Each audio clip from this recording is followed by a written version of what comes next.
భక్తజనులకు నమస్కారము. శ్రీ గణేశాయ నమః, శ్రీ సరస్వత్యై నమః, శ్రీ పాదవల్లభ నృసింహ సరస్వతి, శ్రీ గురు దత్తాత్రేయాయ నమః.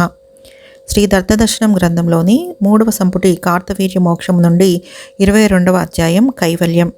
ఈ రకమైన ఆలోచనలు చేస్తూ పురప్రవేశం చేయబోతున్న కార్తవీర్య చక్రవర్తికి కనుచూపు మేరలోంచి ఒక సింహగర్జన వినిపించింది. ఒరే క్షత్రబంధు, ఆగరా! సేనా సముద్రం తటాలన నిలిచిపోయింది. రాజు గిరుక్కున వెనక్కి తిరిగి చూశాడు. ఎదురుగా బ్రాహ్మణ వేషంలో ఉన్న క్షత్రియుడా అన్నట్టు ఒక విచిత్ర వ్యక్తి. నడుమున వల్కలాలు, నెత్తిన జడబంధాలు, మెడలో జందం, నొసట విభూతి రేఖలు, చేతిలో ధనుర్బాణాలు, ఒక మూపున అమ్ముల పొది, మరొక మూపున గడ్రగొండలి. ఎగరొప్పుతున్న ఆ ముక్కుపుటాల్లోంచి నిప్పురవ్వలు నాలుకలు చాస్తున్నాయి. ఉరిమి చూస్తున్న కనుగుట్లలోంచి అగ్నిగోళాలు దొర్లిపడుతున్నాయి. ఎగిరిపడుతున్న ఎదురు రొమ్ములో అగ్నిపర్వతాలు ఢీకొట్టుకుంటున్నాయి. ఆ రూపం చూస్తూ ఉంటే కార్తవీర్యార్జునుడు అంతటి వాడికే వెన్నులో కంపరం పుట్టుకొస్తోంది.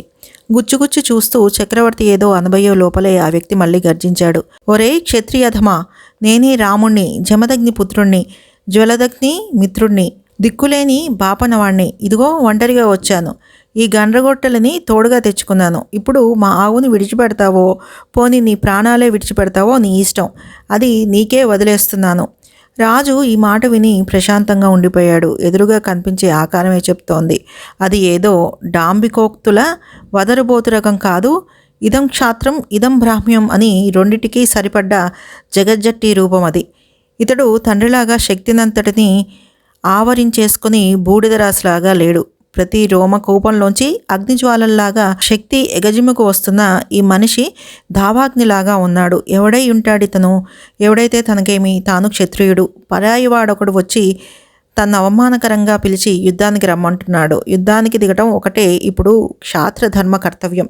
చూస్తున్నంతలో రాజు కళ్ళు అగ్నిగుండాలయ్యాయి. సైనికులకు ఉత్సాహం మింటికెక్కింది. రాజు తన చతురంగ సేనలను పరశురాముడి మీదికి పంపాడు. అగ్నిజ్వాల మీద ఎగబడుతున్న మిడతల దండులాగా వారంతా అతని మీద విరుచుకుపడ్డారు. మరుక్షణంలో బూడిదై రాలి నేలబడ్డారు. కార్తవీర్యుడు కొయ్యబారిపోయాడు. ఎవడు వీడు? ఎప్పుడు బాణాలు లాగాడు? ఎప్పుడు సంధించాడు? ఎప్పుడు గురి చూశాడు? ఎప్పుడింతమందిని ఊచుకోత కోశాడు? జరిగిందంతా మహేంద్రజాలం కన్నా చిత్రంగా ఉంది. ఈ దాటి చూస్తూ ఉంటే వీడి ముందర ఇంద్రాదులకు లెక్కలేదు. తనే తట్టుకోగలగడం కష్టం అనిపిస్తోంది. సందేహం లేదు, వీడు తనకు సరిజోడు. అవును, ఇప్పుడు గుర్తుకు వస్తోంది. తాను చేసిన పాపానికి మరణదండనే కాకపోతే చిన్న శిక్ష మరేమిటి? తాను సప్తద్వీక ఏకఛత్రాధిపత. తానిప్పటికీ 85,000 సంవత్సరాలుగా రాజ్యం చేసిన అనుభవశాల. రాజ్యంలో ఎవడైనా తప్పుడు పని చేద్దామనుకునే లోగానే వాడి ఎదుట కత్తి పట్టుకుని సాక్షాత్కరించి దండించిన చండశాసనుడా! అరెరే, దిక్కులేని పేదబాపన వాడి ఆవుని పట్టపగలు కొంపదోచి బందిపోటు కన్నా హీనంగా ఎత్తుకురావటమా? దీనికి మరణదండన ఏం చాలుతుంది? అంతకన్నా పై శిక్ష ఈ లోకంలో లేదే మరి. కానీ తనకు మరణదండన విధించగల మొనగాడెవడు? తనకు దత్తస్వామి వరమిచ్చి ఉన్నాడాయే, సరిజోడు వల్ల తప్ప మరణం లేదని. ఆయనే తనకు దేవేశ్వరులకు లేని మహాపరాక్రమాన్ని అనుగ్రహించాడాయే. ఇక తనకు మరణం ఎట్లాగా? కానీ ఇలాంటి నీచ గర్విష్టి భూలోకానికే చీడపురుగు. ఇట్టివాడు స్వామి శిష్యుడంటే స్వామి శిష్య పరంపరకే అవమానం. అందుకే వీడు చచ్చి తీరాలి. అందుకే స్వామి తనంతటి వాణ్ణి కాదు, తన్ను మించిన వాణ్ణి వీణ్ణి పంపించాడు. ఆహా, స్వామి కరుణను ఇదివరకు కొన్ని వందల సార్లు తాను అనుభవించాడు. కానీ స్వామి కరుణ ఎంతటి అపారమైనదో ఇవాళ తెలిసినట్టుగా తనకు మునిపెన్నడూ తెలియలేదు. ఇంత ఘోరాతి ఘోరమైన పాపాన్ని చేసిన తన్ను స్మరించుకోవడానికే స్వామికి అసహ్యమై ఉండాలి. అయినా వీడు ఈ పాపంతో చావులేని జన్మంతా కుళ్ళి రోజు రోజు చావవలసి వస్తుందని కరుణించి తనకు సరిజోడైన వీరుణ్ణి పంపించి తనకు మరణదండనం విధిస్తున్నాడు. తన పాపాన్ని ఈ జన్మలోనే హరించేస్తున్నాడు. అందుకే ఈ శిక్ష ఏమాత్రం తగ్గకుండా ఉండేట్టు చూసుకోవాలి. ఇప్పటికైనా తప్పొప్పుకొని ఆవునిచ్చేస్తే తానింత చేసినా సరే ఆ బ్రాహ్మణోత్తముడు తన్ను క్షమించడమే కాదు, ఆశీర్వదించి మరీ వెళ్ళిపోతాడు. ఈ వీరుడిలో ఆ ఔన్నత్యం తనకు కనిపిస్తోంది. ఇతనే ఇంత గొప్పవాడైతే ఇతని తండ్రి ఆ నివురుగప్పిన నిప్పు ఇంకెంతటి వాడై ఉండాలి? వాళ్ళ కాలుగోడికి సరితూగడు తను. శమం వాళ్ళ దగ్గరున్న అసలైన శక్తి. తను అది గ్రహించలేని అల్పుడు కనుకనే ఇవాళ ఈ వీరావతారం ఎత్తవలసి వచ్చింది బ్రాహ్మణుడు కనుక. ఇంతకీ తన శిక్ష తనకు పడాలి కనుక ఇతన్ని ఇంకా రెచ్చగొట్టడమే తన కర్తవ్యం. గురుదేవుడు తన్ను అనుగ్రహించుగాక. రాజు ఆలోచనలు ఈ ధోరణిలో సాగుతున్నాయి. ఈ ఆలోచనలంతా ఒక క్షణకాలంలో జరిగిపోయింది. మనస్సుకి నిశ్చయం రావటంతోటే రాజు ప్రళయకాల రుద్రుడయ్యాడు. తన 1000 చేతుల్ని తెచ్చుకొని 500 ధనుస్సులు ధరించి పరశురాముడి మీద వడగళ్ల వానలాగా శరవర్షం కురిపించసాగాడు. ఈ హఠాత్ పరిణామానికి పరశురాముడు తత్తరపడ్డాడు. ఉన్నట్టుండి రెక్కలు తెగకముందే ఎగిరే మేరుమందర పర్వతాల్లాగా ఆకాశమంతెత్తు ఎదిగి రథారూఢుడై వస్తున్న ఇతడు ఇందాకటి కార్తవీర్యుడేనా అనిపించింది. అతను తేరుకునే లోపల కురిసే వడగళ్ల వానకు కమ్ముక్కుపోయిన శిలాప్రతిమలాగా అతను బాణవర్షంలో కమ్మివేయబడ్డాడు. కానీ అంతలోనే మంచు ముక్కలను ఆవిరి చేసే సూర్యకాంతమణిలాగా మహాగ్ని జ్వాలలాగా మహోగ్రతరుడై అతను వెలువడ్డాడు. ఎదుటివాడి పరాక్రమం చూసి ఉత్సాహం ఇనుమడించింది పరశురాముడికి. శస్త్రయుద్ధం అనతి కాలంలోనే దివ్యాస్త్ర యుద్ధంగా మారింది. పరశురాముడు అనేక మారులు కార్తవీర్యుడి 500 ధనస్సులు విరగ్గొట్టాడు.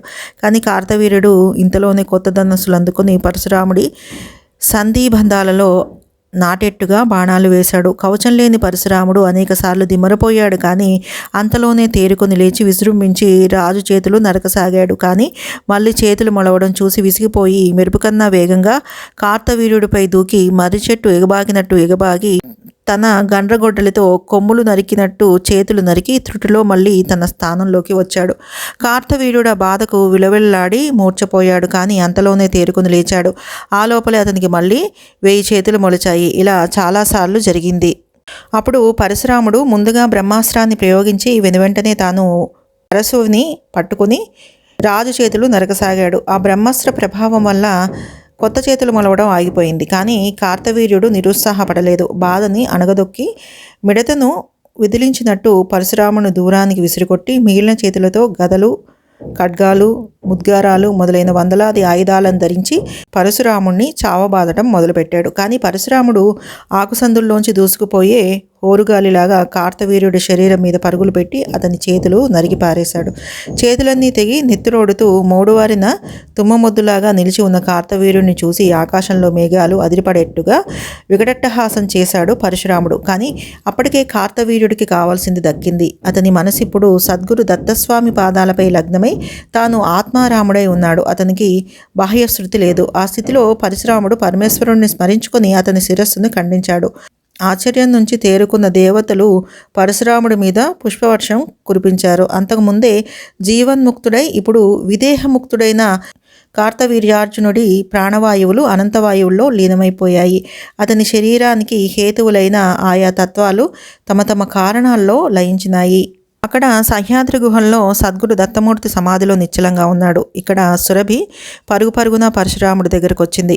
ఆనంద బాష్పాలు రాలుస్తూ పొంగిన ప్రేమావేశంతో దాని మెడ కౌగులించుకొని ఒళ్లంతా నిమిరి గంగడోలు గోకి అనేక రకాలుగా బుజ్జగించి ఓదార్చి ఇంటికి తోలుకొని వెళ్ళిపోయాడు పరశురాముడు. ఆ విధంగా మహోజ్వలమైన కార్తవీర్యార్జునుడి 85,000 సంవత్సరాల జీవితం కైవల్యంలో పర్యవసించింది. దత్తస్వామి కృపకు ఇంత సర్వతోముఖంగా పాత్రుడైన భక్తుడు మరొకడు మనకు కనిపించడు. అతడు అత్యంత హీనదశలో నుంచి మహోన్నత శిఖరాగ్రహాలకెక్కాడు. హిమోజ్వలుడై మధ్యాహ్న మార్తాండుడై వెలిగాడు. అయినా పొరపాట్లు చేశాడు. చేసినా దిద్దుకున్నాడు. అతడు ఎన్నెన్నో తప్పులు చేశాడేమో కానీ గురుద్రోహం మాత్రం కలలో కూడా చేయలేదు. గురుధిక్కారం కూడా అతను ఎరగడు. అందువల్లనేమో సద్గురు దత్తస్వామి అతని తప్పుల్ని ఏనాడు పరిగణలోకి తీసుకోలేదు. అతని తప్పులకు ఆయన పరోక్షంగా వేసిన ప్రతిశిక్ష అతనికి ఉత్తరోత్తర మహోన్నత్యానికే దారి చూపించింది. చివరికి అతను మహిమలన్నిటినీ మించిన నిత్య మహిమను కైవల్యాన్ని అందుకున్నాడు. ఈ మహాభక్తుడి జీవితంలో ప్రతిఘట్టము సాధకులు సద్గురు సన్నిధానంలో ఎలా నడుచుకోవాలో, గురుభక్తి ఉంటే ఎలా ఉండాలో, సద్గురు కృప శిష్యులపై ఎలా ప్రసరిస్తూ ఉంటుందో అలా అనేక విషయాలలో ఏదో ఒక అంశాన్ని బోధిస్తూనే ఉంటుంది. ఈ కథను బట్టి సద్గురు దత్తస్వామి ఇటు ఐహికాన్ని అటు అముష్మికాన్ని రెండుకి మించి కైవల్యాన్ని ఎలా అనుగ్రహిస్తాడో మనకు కొంత తెలుస్తుంది. ఇక్కడికి కార్తవీర్యార్జునుడి కథ అయ్యింది. కానీ దత్తస్వామి వ్యక్తిత్వంలోని మరో భాగం కూడా తెలియాలంటే ఆ పై గాథలోకి కూడా మనం వెళ్ళవలసి ఉంటుంది.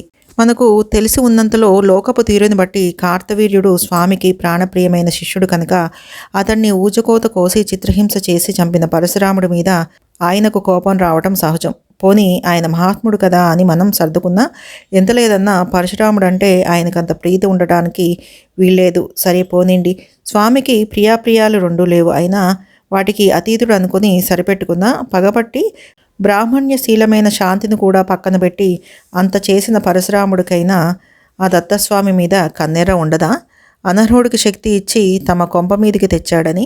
కానీ చిత్రం ఏమిటంటే ఆ పరశురాముడే స్వయంగా వెళ్ళి నిస్సంకోచంగా దత్తస్వామి పాదాలు పట్టుకుని శిష్యుడయ్యాడు. ఆయన కూడా ఇతన్ని కార్తవీర్యుడి కన్నా అధికంగా ఆదరించాడు. ఆ పురాణ పురుషుల అంతస్తత్వాన్ని రవ్వంత ఆకలించుకోవాలంటే కార్తవీర్య మరణాంతర గాథలోకి మనం ప్రవేశించవలసి ఉంటుంది. 22వ అధ్యాయం సంపూర్ణం. సర్వం శ్రీగురు పాదారవింద అర్పణమస్తు. శుభం భవతు.